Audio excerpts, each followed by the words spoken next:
estrellas creó y su luz limitó. ¿Quién sino el Señor? Sol y luna formó, movimiento les dio. ¿Quién sino el Señor? Hace la lluvia venir, truenos rugir, tus obras grandes son. Dios poderoso, tú gobiernas la creación, con tu palabra, Señor, te exaltaremos. Dios poderoso, de ti canta la creación, llenas todo tu Señor, te exaltaremos por siempre y siempre, oh Dios.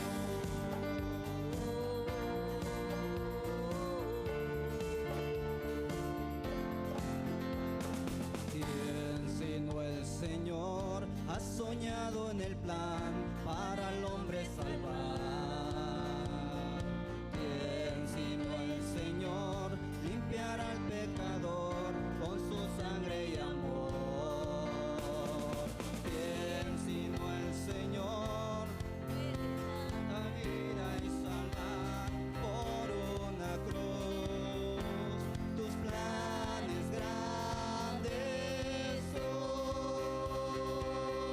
Dios poderoso, tú gobiernas la creación, con tu palabra, Señor, te exaltaremos.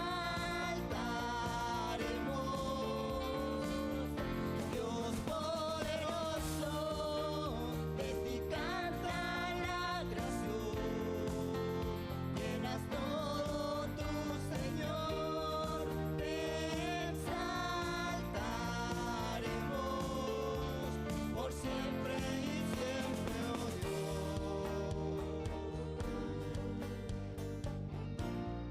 Tu nombre exaltamos, Señor, porque digno eres.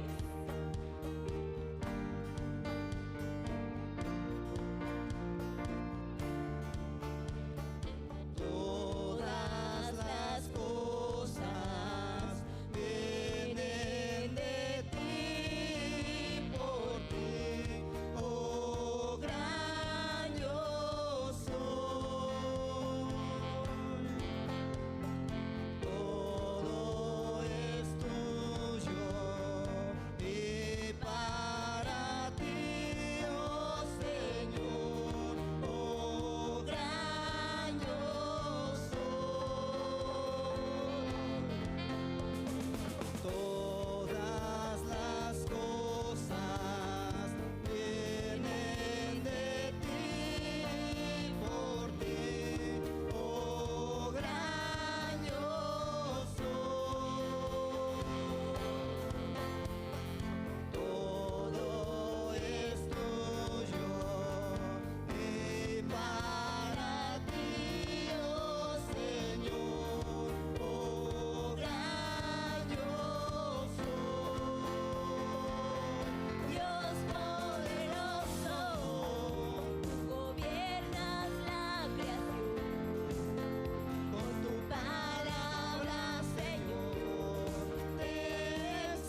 Hola, hola familia. Hola, ¿cómo están? Traemos un recordatorio rapidín. Rapidín. Y a las 5 de la tarde los esperamos, grandes y chicos y todas las edades. Así es, recuerden que tenemos lecciones especiales para los pequeños en Facebook y en YouTube. No, pero es que la de al rato está buenísima. Nadie se lo puede perder a las 5 de la tarde. Búscanos como Centro Cristiano Betel Oficial. Esto es Betel Kids.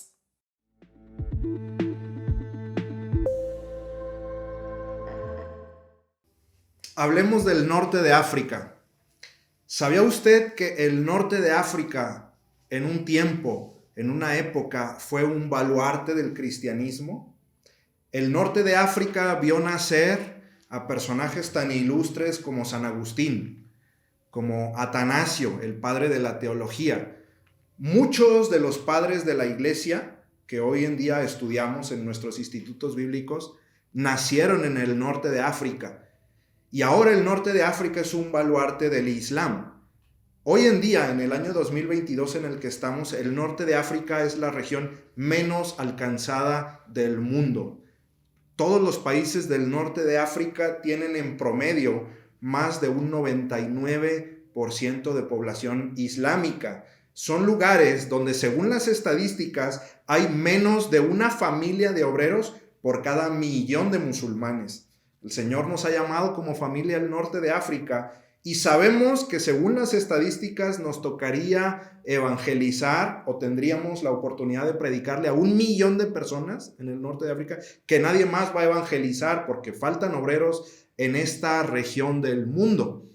¿Cómo es que cambió tan radicalmente un territorio como es el norte de África de ser un baluarte del cristianismo a un baluarte del Islam en el que hoy en día reinan las tinieblas y falta gente que predique el mensaje del evangelio? Bueno, el Islam es una religión que entró por la espada, es una religión que se impuso por la fuerza y la gente, en vez de mantenerse firme, cedió ante la opresión y ante la persecución que hubo en aquella época de expansión del Islam, cuando el profeta Mahoma quiso y tuvo la visión de invadir el mundo con la fe que Alá le había revelado. El Señor nos ayude a guardar la fe en medio de la persecución, el Señor nos ayude a guardar la fe en medio de las pruebas, en medio de las pandemias, en medio de la dificultad, porque es muy posible que el enemigo use la necesidad y la opresión para cambiar nuestra certeza cristiana en una certeza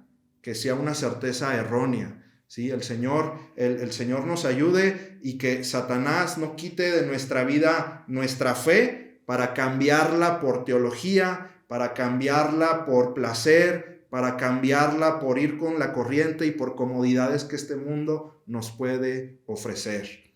Esa es la historia del norte de África y es nuestra oración que no se repita.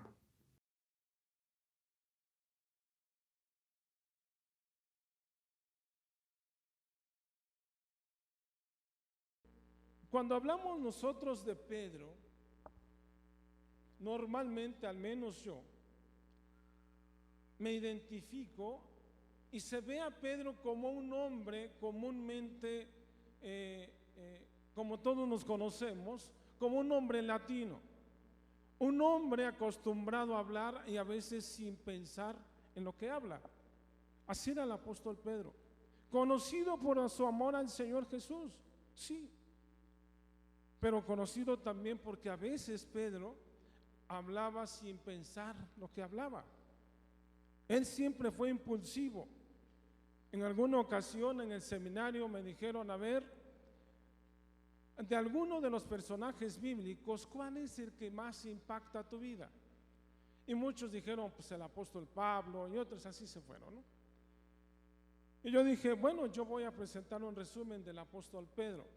Y me dijeron, ¿por qué te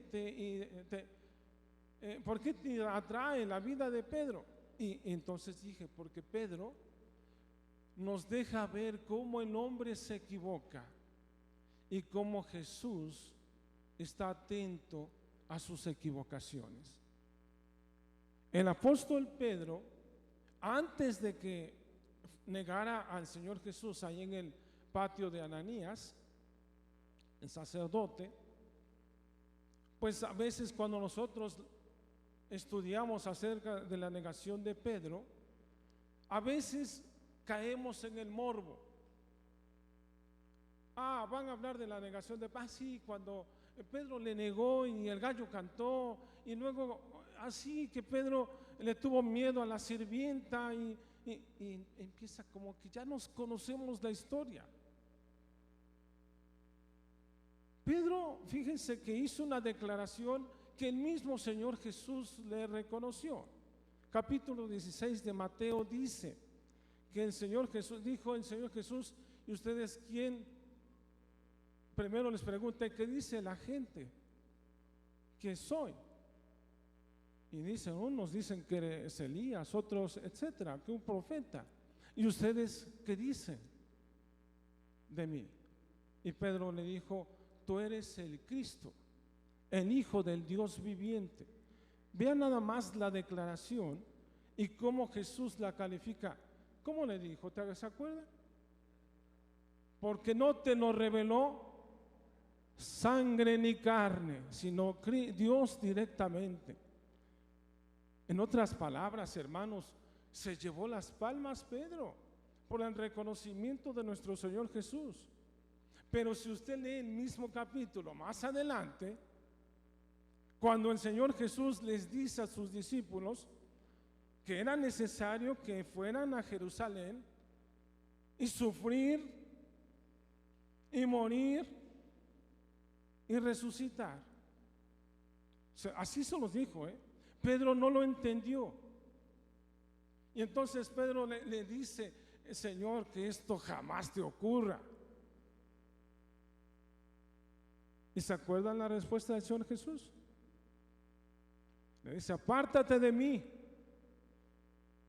Satanás, me eres tropiezo. Unos versículos antes, Pedro se había llevado las palmas por haber hecho una declaración tremenda. Y un poco después, la reprensión por haber confundido.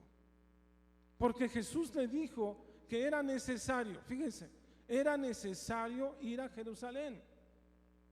Todos sabían que en Jerusalén iba a padecer. Era necesario, segunda cosa, enfrentarse con el Sanedrín. Eran las autoridades, los escribas, los fariseos, los sacerdotes, eso eran el Sanedrín. Y tenía que enfrentarlos. Y tenía que ser muerto, así dice. Pero dijo, y resucitar. A Pedro no le pasó, no le entendió. Y entonces él recomendó, Señor, ¿cómo vas a morir? ¿Cómo va a morir mi líder, mi maestro? Y entonces Cristo lo reprende. ¿Por qué lo reprende Cristo? Cuando él quería hacer algo que a la vista del hombre era bueno. ¿O no? Yo no quiero que sufra mi maestro. Aparentemente era bueno. Porque Jesús lo reprende. Sencillo. Lo reprende porque Dios estableció un plan para redimir al hombre. Y Cristo estaba de acuerdo. Él vino al mundo como el Cordero único para acabar con el sistema sacrificial y ser el único en sacrificarse, derramar su vida y que todo aquel que crea en Él sea salvo. ¿Qué hubiera pasado si entonces Jesús le hace caso a Pedro? Entonces se hubiera interrumpido el plan divino. Por esa razón le dice, apártate de mí, Satanás, me eres tropiezo. Ponga atención porque al final vamos a hacer un resumen. Y yo le voy a pedir que usted, junto conmigo, analice lo que Dios le da esta mañana o este día. La siguiente cosa que vemos es cuando Jesús le dice que lo va a negar. Es más, le dice esto. Dijo también el Señor: Simón, Simón, observe, he aquí, Satanás os ha pedido para zarandearos como a trigo. Qué importante es esto. A ver si no te meten problemas, José, porque me acostumbro a mover. Qué interesante saber que el Señor Jesús sabía o sabe cuando uno de sus hijos va a ser tentado. ¿No le parece interesante? Porque eso fue lo que le dijo a Pedro. Pero otra vez Pedro se olvidó. Me ha pedido dos cosas. La segunda cosa es que nos muestra que Satanás no puede hacer nada sin el permiso de Dios. A lo mejor nosotros nos confundimos y creemos que Él nos va a atacar y que tenemos que protegernos de Él, olvidándonos de la protección divina. ¿Sabe que ahora está muy de moda honrar y alabar a la Santa Muerte? ¿Sabe por qué razón lo hacen? Porque han confundido. Ellos creen que todos vamos a morir físicamente y entonces la que tiene el mando es la Santa Muerte. Todos vamos a ir ahí. Pero ignoran que Cristo venció la muerte en la cruz.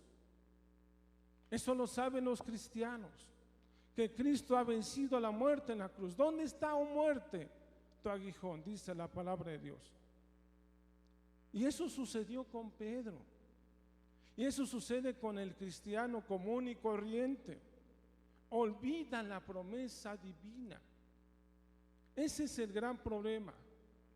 Que de repente nosotros, hermanos, cuando estamos en la lucha, a veces nos olvidamos de la promesa divina.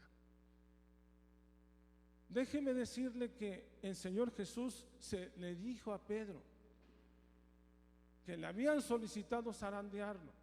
Déjeme decirle otra cosa. Cuando hay bendición o va a haber bendición, va a haber lucha, va a haber pruebas. Esa es una cosa. La siguiente cosa es que cuando usted esté a prueba, usted está en proceso de crecimiento espiritual. Y eso, al saberlo, nos debe regocijar. Debe darnos a nosotros gusto de saber que si salimos victoriosos, hemos brincado a un nivel más alto espiritualmente. Y sabe que a veces se olvida. ¿Y cuántos cristianos encontramos en la calle tomados o en sus problemas porque fueron puestos a prueba y no la pasaron? Y que es triste. ¿Por qué le digo esto? Porque la Biblia lo dice. Y otra cosa también, para que usted sepa una cosa, que usted va a ser probado igual que todos. Porque la Biblia enseña que la prueba es inevitable. Todos. Yo conocí a Samuel cuando era un joven, a Moisés cuando era, bueno, a los dos cuando eran unos niños. Y yo no puedo decirles que ellos han estado así, sin pruebas, sin luchas. No, hermanos, no. Muchos de nosotros hemos estado sin comer. Ellos han estado así igual. No todo el tiempo han estado aquí en un auditorio tan bonito, pero ellos han entendido lo que todo cristiano debe entender, que nosotros de repente Satanás va a querer zarandearnos. Vamos a seguir leyendo lo que dice la palabra de Dios. Él dijo, pero dice, os ha pedido para zarandearos como a trigo, pero yo he rogado por ti que tu fe no falte. Qué bonito, ¿a poco no? Qué precioso. Pero yo he rogado por ti que tu fe no falte.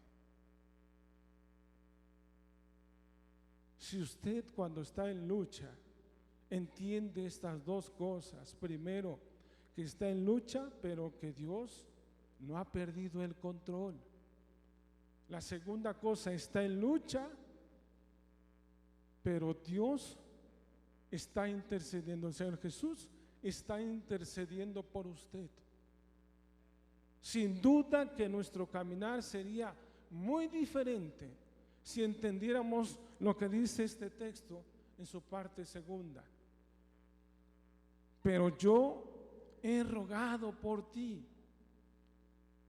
He rogado por ti para que tu fe no falte. ¿Sabe cuándo es cuando la fe aparece? La fe aparece, hermanos, cuando hay lucha. La fe se fortalece cuando hay lucha.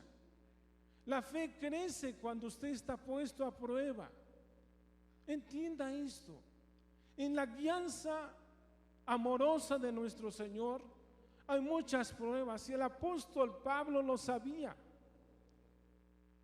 Recuerdo que cuando el apóstol Pablo, ahí en el capítulo, me parece que 16 de Hechos, ellos iban en rumbo a un lugar para predicar la palabra de Dios. Entienda esto, iban a predicar la palabra de Dios. Pero de repente el apóstol Pablo dice a través de Lucas, ahí en Hechos, que el Espíritu les hizo saber que no era adecuado que fuera para ese lugar y los desvió para otro lugar. Bueno, el apóstol Pablo ahí en Tesalonicenses dice que Satanás se los impidió.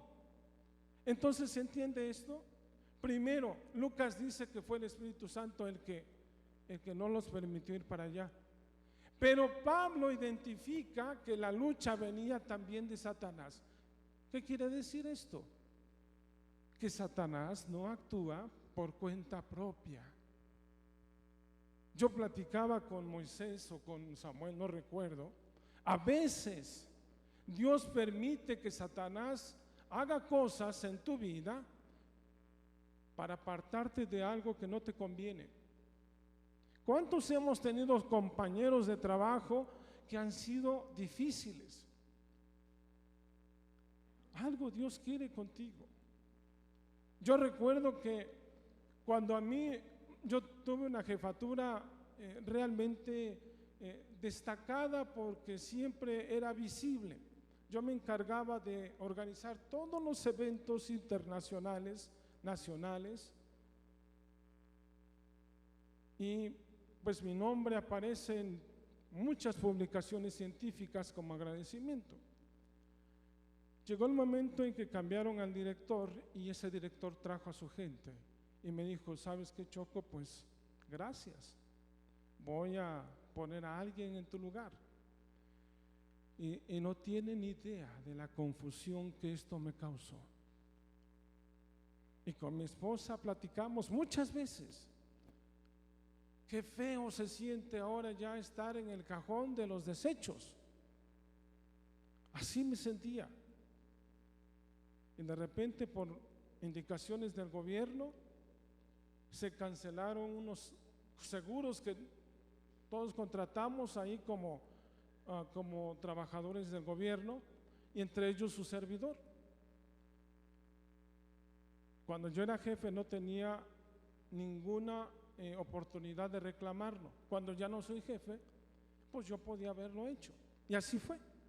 Llegué a la aseguradora y me dicen: señor Cerón, de los 30 que están aquí en una sala como esta, usted es el único que puede llevarse su dinero. Todos los demás van a entrar en un fideicomiso y van a ir retirando de a poco y con algunas condiciones. Usted es el único que se puede llevar su dinero completo, íntegro.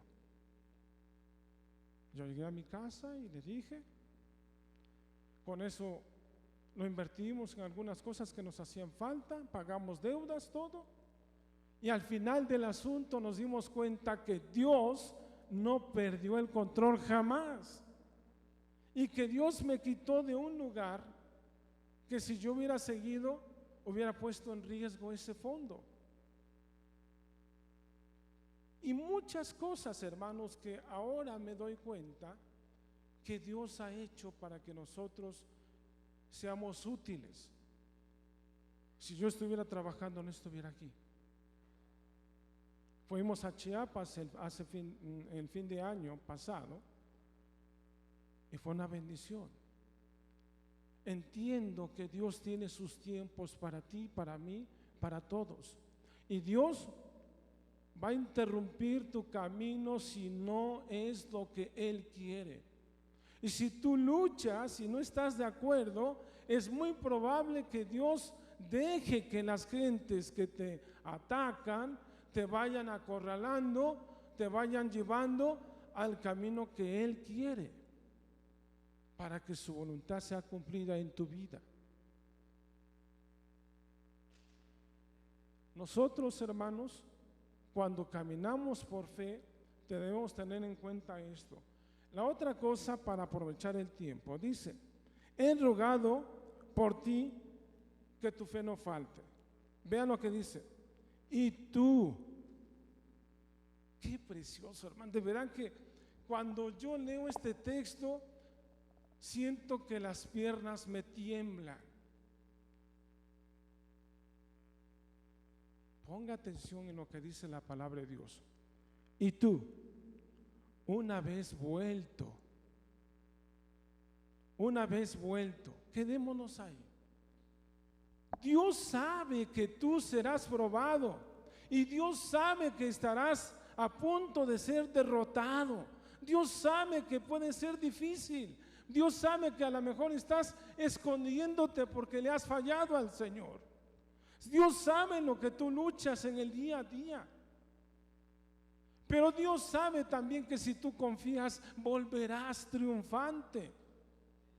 Eso fue lo que le dice a Pedro, y Pedro no lo entendió. Y tú, dice acá, y tú, una vez vuelto, confirma a tus hermanos. Después de la lucha hay un trabajo que tienes que desempeñar, hay un ministerio que tienes que llevar a cabo, pero eso será después de que tu fe sea aprobada, no antes. ¿Cómo puedes ser útil tú si ni tú siquiera sabes si puedes serlo?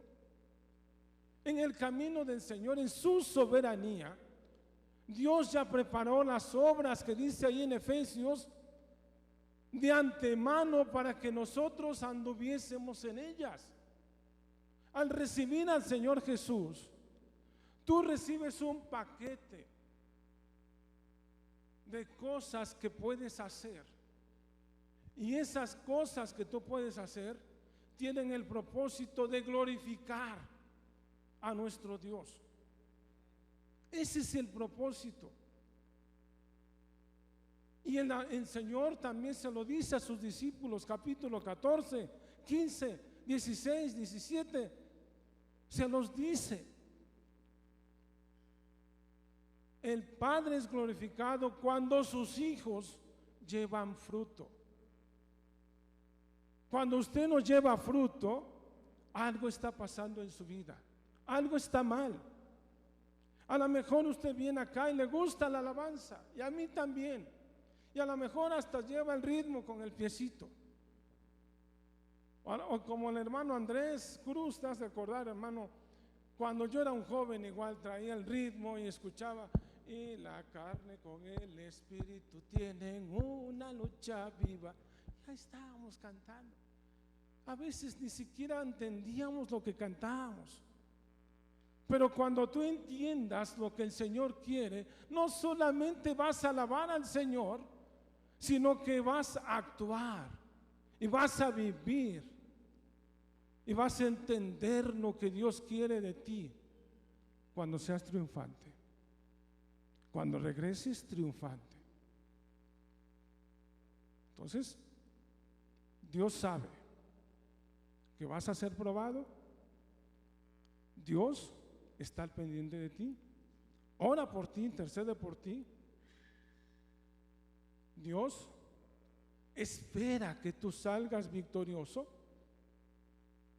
Dios tiene ya un ministerio para tu vida pero siempre y cuando cumplas con los 3 pasos anteriores. ¿Se da cuenta? Cuando yo le decía, hermano, ponga atención, porque al final haremos un resumen y una aplicación. Bueno, ese es el tiempo. ¿Qué es lo que Dios quiere para ti? ¿Por qué razón estoy aquí yo? ¿Por qué razón estás aquí tú? ¿Por qué razón hablamos de este tema? Es muy probable, hermanos, que Dios tiene muchos propósitos. Y Dios sabe, hermanos, cuánto gozo. Pero ¿sabe qué? Nada es casualidad. Cuando a Pablo el Espíritu lo guió para que se desviara y se fuera para Filipo, Pablo no se puso a decirle, ¿yo por qué? Yo no tengo, si yo quiero ir allá, pues que vaya otro. Yo quiero ir allá, pues manda otro allá. ¿A poco se puso a reclamarle a Dios? No, porque un hombre que vive en comunión íntima con Dios lo entiende. Y Pablo se desvió. Y si usted lee la historia ahí en Hechos, después se encuentra con unas mujeres cerca del río. ¿Se acuerda? Conoce a Lidia. Y a través de Lidia y el apóstol Pablo y Silas nace la iglesia de los filipenses. El propósito de Dios, hermanos, siempre se va a hacer notar. Si no fue para donde usted quería, pero está yendo por donde Dios quiere, gracias a Dios. Y si usted no sabe a dónde va a parar su camino porque está en prueba y en lucha, confíe en que Dios lo va a llevar donde usted le glorifique. Póngase de pie y vamos a orar.